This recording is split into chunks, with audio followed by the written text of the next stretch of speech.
When morning breaks through skies of gray, I kneel to find the words to pray. A whisper rises from within.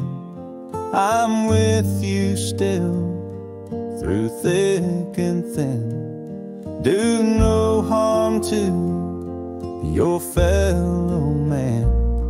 Let kindness guide your heart and hand. We're just a breath in a dust-filled frame, yet He called us each by name.